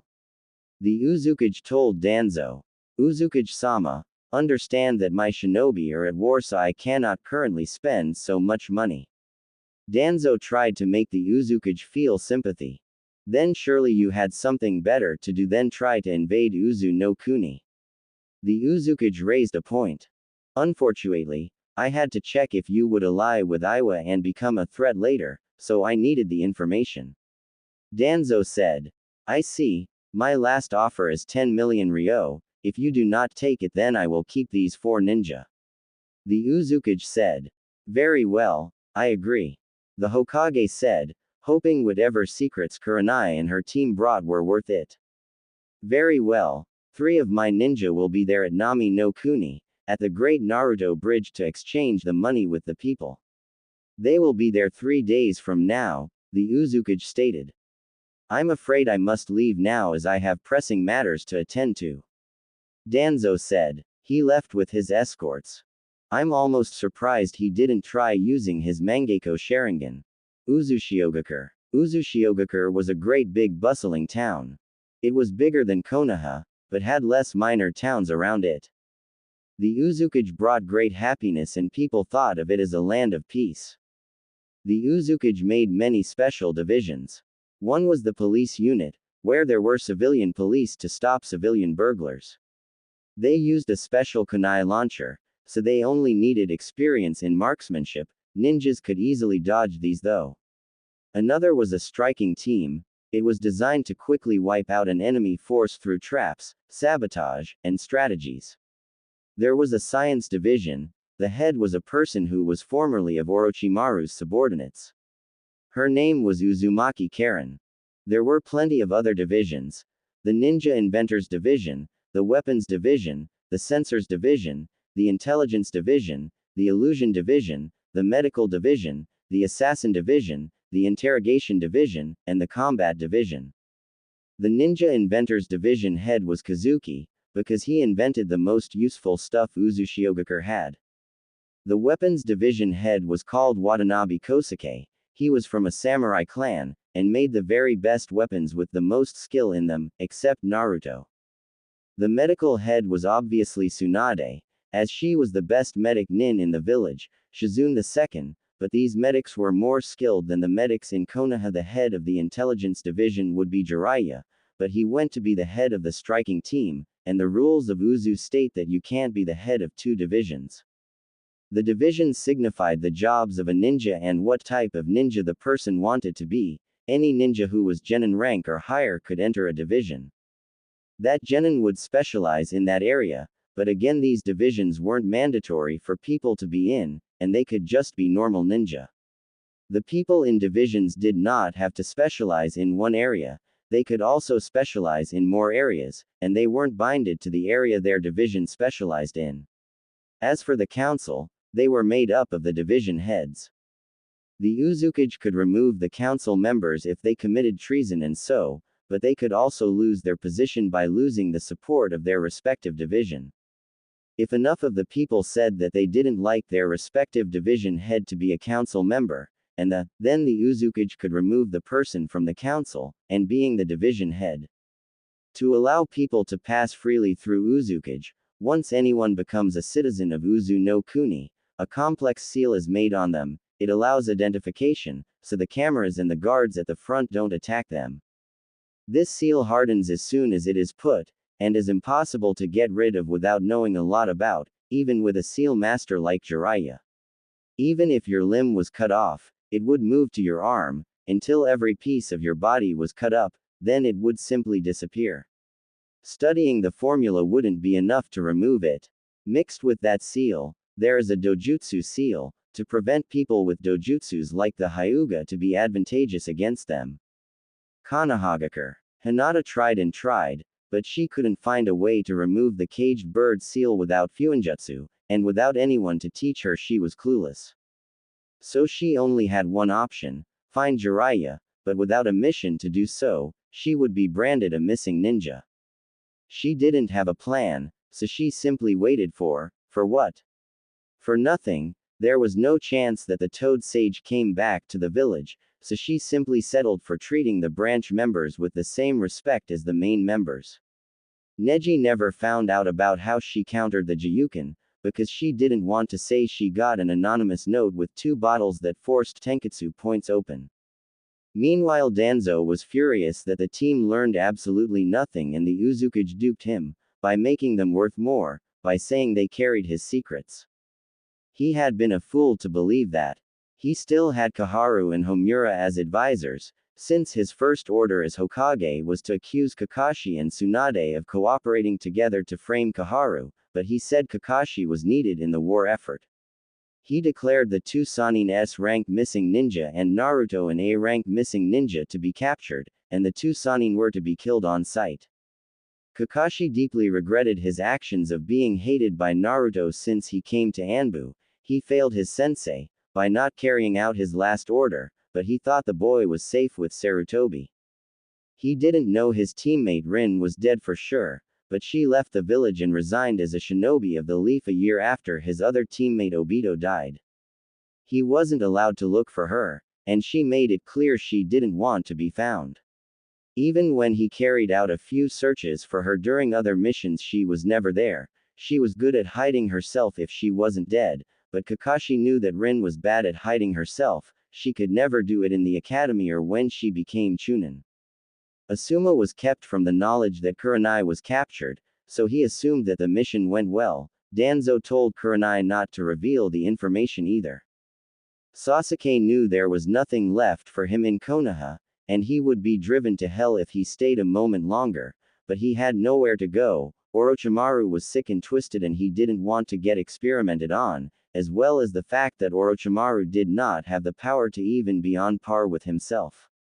He didn't know where the other 2 Sannin were, but he was determined to find out, so he packed his things and left the village. He still wanted to kill Itachi and Itachi was still alive. Unknown. Akatsuki Base. The Kyuubi Jinchuriki has put a wrench in our plans. We don't have the slightest clue to where he is. A man with purple eyes that had rings around them said. Leader Sama, the biggest problem we had was that masked man who prevented us from gaining the Ikibi, Nibi and Nanabi. And this Uzukage, he took the Nanabi and made her a ninja of his own village. A shark-like voice told the man. Yes, that masked man prevented a lot and killed Hidan, Kakuzu, Sasori and Deidara. A certain Uchiha stated. You are right, Uchiha, he is a threat, however he has not appeared since 3 years ago. A female voice chimed. Which Jinchuriki should we catch next? We can't catch the Hachibi yet, as he is extremely powerful. We have no idea where the Kyuubi is. The Ikibi, the Nibi and the Nanabi are under protection. We have already caught the Yanbi, Gobi and Rokubi, that leaves the Sanbi, which is in Kiri, but we don't want to draw too much attention, and we will be rushing in the middle of a civil war, which is unwise, therefore we must wait. Itachi told everyone that remained in the Akatsuki about the current situation. I suppose. The leader grumbled. Operation Kiri begins tomorrow. Uzukage-sama, are you sure it's wise to go to Kiri, and leave the village undefended? A member of the combat team Naruto was taking to Kiri asked. It'll be fine. Besides, Ero Sennin will be the temporary Uzukage, and Ba-chan will be staying too. I've also got word that the last Uchiha of the Leaf ran away from it again. Quote, the Uchiha is unstable Uzukage-sama. Another person questioned. More like driven for power. His brother slaughtered his whole clan in one night, then used a Mangekyo Sharingan technique called Tsukuyomi to make him experience his clan's massacre for a full 72 hours, while it was only 3 seconds in reality. His brother told him to hate him, and that's exactly what he did. He now desires the power to kill his brother more than anything else, even his village. Naruto told his former best friend's story. I see, the person replied. Hot springs. Hey Ero Sennin, wanna come to Kiri? The Uzukage asked in his regular tone he used, when talking to the two Sannin. I thought you were making me temporary Uzukage. The Toad Sage spoke. He thought Naruto would go to Kiri alone and not bring along the supposed dead man, or any of the Sannin not to draw attention. I would, but I thought it would be great to bring someone I know well and don't know from reading papers along. Naruto said, he could bring either of the Sannin if he used a genjutsu to mask notable traits, since there weren't any dojutsu users in Kiri. Or he could use the appearance-changing seal. I don't wanna come. I have to finish my book. Jiraiya whined. Fine, I'll ask Ba-chan and Sensei next. Naruto grumbled and left. The casino. Hey Ba-chan, wanna go to Kiri? Naruto asked. Kiri, you wanna take me to a place in the middle of a huge civil war? And I'm a Sannin, that'll give nations hints to who the Uzukage is. Especially Konoha, because they know I fled with the Kyuubi brat. Tsunade said. Don't be silly Ba-chan, you can wear a mask and use some kind of genjutsu to mask your chest and your diamond mark. Naruto gave the solution, hoping she would come. Mask. Brat, only you and Kakashi like those stuffy things. Tsunade growled. I'm not talking about my mask, I'm talking about a metal mask. Naruto explained.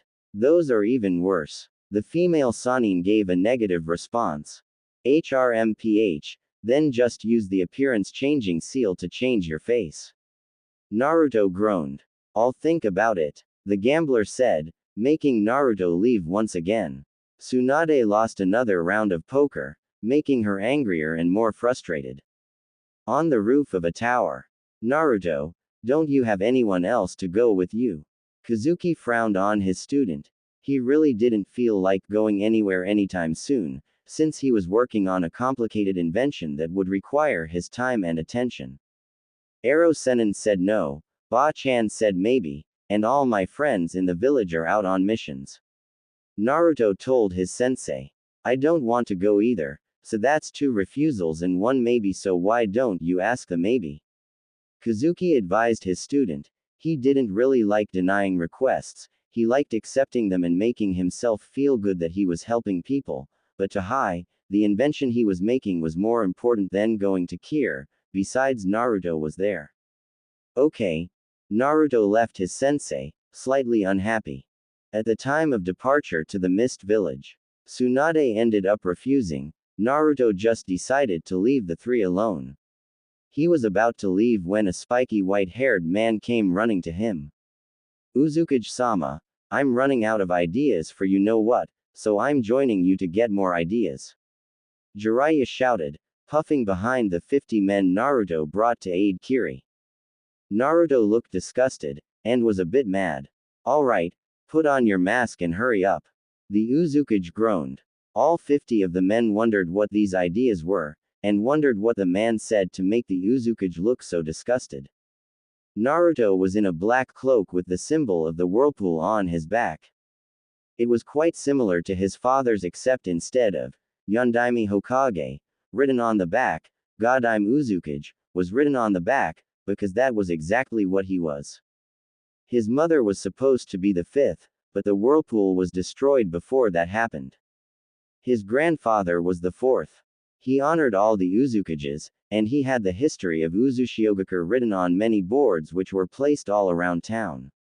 He wore the Uzukage hat, which looked like a normal cage hat, except the fact that it had the kanji, whirlpool, on it, and was colored light blue.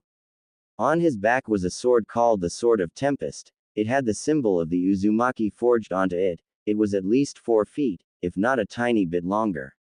It was a sword of amazing powers, which made Naruto feel even more invincible than he already was. Jiraiya openly stated that he could beat all 3 Sannin himself. The small army began marching towards the mist village very cautiously. They had to watch whether any spy was waiting to report to their commanding officers that the Uzukage took a small division, it can't really be called an army, and started to head towards the direction of the mist. Orochimaru's base. Things are interesting. Kabuto. The leaf will get crushed by the rock and the cloud now, since they don't have many forces left. They will be crushed soon either way, unless they don't get help. The sand won't offer many soldiers, and the only reason they want to provide help is because I killed their precious 4th Kazekage and used them to crush the leaf. They seem to still hold such a grudge, hissed a certain snake. Orochimaru-sama. They could get help from the whirlpool, seeing that they were long-standing allies with each other. Kabuto reminded his master. Kabuto, I find that quite unlikely, because that was back in the era of the foolish Shodai Hokage's reign, with the will of stupidity. This new leader, Danzo, has already tried to spy on this Uzukage. Danzo got caught, and this is likely to make the relations much worse. This Uzukage is no fool like Sarutobi. He knows that if he makes an alliance or something close to that, he will suffer for it, and Danzo will steal the village's secrets. Orochimaru told his assistant. What do we do now, Orochimaru-sama? Kabuto asked. I have heard that Sasuke-kun has left the village again. Kukuku, you know what to do. Orochimaru grinned evilly. I see, it will be done immediately, Orochimaru-sama. Kabuto obeyed and knew what his master had been planning. Soon the Sharingan will be mine. The snake declared. The great forest of High no Kuni 8 p.m. Sasuke simply tore at his head looking for power. He began to think about Orochimaru. The snake could give him a bit of power, but not nearly enough to defeat Itachi. He was half thankful that Naruto left, because as soon as Sasuke realized his so-called best friend was gone forever, his eyes developed into the Mangekyo, but through excessive use of it he started to lose eyesight. His sight was deteriorating. He had only one purpose in his life, to kill Itachi, so he didn't care for his eyesight much. After searching a couple of gambling casinos he couldn't find the slug Sannin. After searching a couple of hot springs he couldn't find the toad sage. He wondered if he ever would find them, and he suddenly remembered that if he found them, he'd likely find the Dobi. He'd also be blamed for making him banished. So he gave up chances of finding the Sannin. He also ran away from Konoha with no legitimate reason and would likely become missing nin in their bingo books. He could always go to a different village. Since Konoha was being crushed he could join Uzu, Kumo, Iwa, Suna or even Kiri. He arrogantly thought that he would be let in immediately and treated like royalty, because he was the last survivor of the Uchiha. He decided to think about it. Kiri is in the middle of a civil war and I'm not giving anything for those who aren't worthy of Uchiha blood. Kumo, I don't know, the Raikage would be quite happy with my blood, but I'm not sure he's worthy. The bastard Tsuchikage is not worthy of Uchiha blood at all, and I won't go to a place commanded by a coward. Suna has a weak cage, and I'll never go back to Konoha. Sasuke planned. He refused to go to Uzushiogakure, because no one had a clue about it. He decided to wander and find someone stronger than himself and make him train him. Konohagakure, one day after Sasuke's second runaway. Hokage-sama, Uchiha Sasuke has left the village and betrayed us. Kakashi, who was back from an A-rank assassination mission, told Danzo. I will send a retrieval team, tell them their orders are to bring Uchiha Sasuke alive. I am sending Aburame Shino, Hyuga Neji, Nara Shikamaru and Hyuga Hinata. Danzo said. Why would you send Hyuga Hinata? She is the clan head. Kakashi asked. Because I believe she is the strongest Hyuga in Konoha, and to counter the Sharingan we need the Byakugan. Danzo stated. Send me Danzo-sama, I must cleanse my sins. Kakashi pleaded. He wanted a chance to lecture Sasuke on how far he had fallen on his quest for power.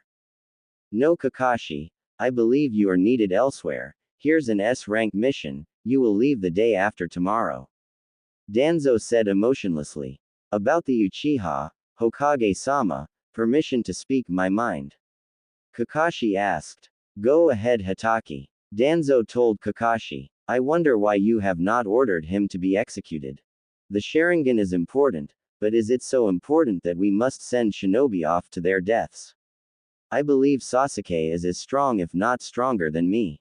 And with the Mangekyo Sharingan I believe he could defeat all of the people you have sent for. He does not consider them friends and will most likely kill them if they are defeated so they aren't thorns in his side later. And as you said, Hinata is the strongest Hyuga, so we could lose her as well.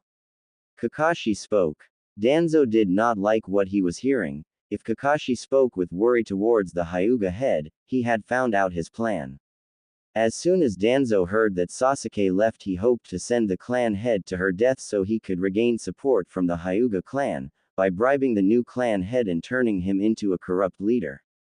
The Sasuke retrieval was considered an S-rank mission. Even though Sasuke was alone, he had the powers of Amaterasu, Tsukuyomi and Susanoo, and those alone could make the whole retrieval team killed.